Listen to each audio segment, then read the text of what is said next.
అదే RTV app వార్తల్ని క్షణాల్లో చదివే అవకాశం ఉంటుంది. ఒక న్యూస్ పేపర్, ఒక టెలివిజన్ ఛానల్ మీ చేతుల్లో ఎప్పుడూ ఉంటాయి. అసెంబ్లీ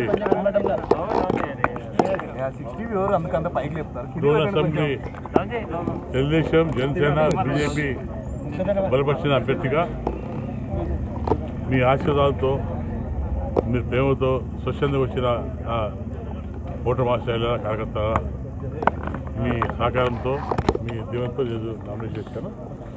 తప్పకుండా ప్రజలు మా మీద నమ్మకం ఉంది కాబట్టి, ఎందుకంటే ఈ 2 నెలలంటూ అన్ని గ్రామాలు తిరిగాను.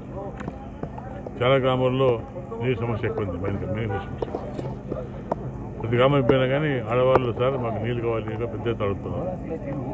అది మళ్ళీ ఇక్కడ మంత్రి మాట్లాడుతూ నీళ్ళు నేను బ్రహ్మాండంగా అభివృద్ధి చేశాను, మంచి తారు రోడ్లు వేసాను, మంచి నీళ్ళు ఇచ్చాను చెప్పాడు. కానీ ఎక్కడ నీళ్ళు లేవు.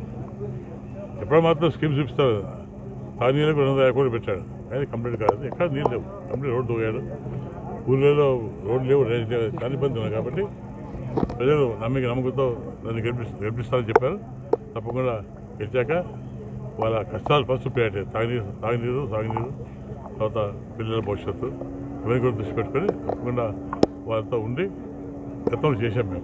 మేము కానీ కృష్ణమూర్తి దానికి కార్యక్రమం చేసాం, చేత కానీ విజయవాస్తాడు కానీ ఆ నమ్మకం మాకు ఉంది. కాబట్టి ఏదో పెద్ద ఎత్తున మమ్మల్ని బలపరుస్తారు. తప్పకుండా అదేవిధంగా అర్థం ఎలాగైనా మా కుటుంబాలు అలాగే మీతో పాటు ఉండి తప్పకుండా మీ కష్టాల్లో పాల్పంచుకొని మీ భవిష్యత్తుకు ఇబ్బంది లేకుండా మీతో కలిసి మేము ప్రయత్నం చేస్తాం. మీ ఇబ్బందులు తొలగిస్తాం. ఇండ్లు కానివ్వండి, తర్వాత రోడ్లు కానివ్వండి, తాగునీరు కానివ్వండి, తర్వాత ఈ కరువు కింద డిగ్రీ చేస్తాం. దాంతోపాటు డ్రోన్ అసెంబ్లీ కాన్స్టిట్యూషన్ సెగ్మెంట్ని రేపు 2 to 6లో తిరిగి కర్నూలులో చేస్తాను. కర్నూలు జిల్లా చేస్తే అప్పుడు మన డ్రోన్ బాగుపడుతుంది. తప్పకుండా మీ కష్టాలు పాల్పంచుకొని మనతో కలిసి అభివృద్ధి ముందు పోతామని నేను తెలియజేసుకున్నాను. మరిన్ని వీడియోస్ కోసం ఛానల్ ని సబ్స్క్రైబ్ చేయండి. లేటెస్ట్ అప్డేట్స్ కోసం వాట్సాప్ ఛానల్ ని ఫాలో చేయండి. అండ్ లింక్ డిస్క్రిప్షన్ లో ఉంది.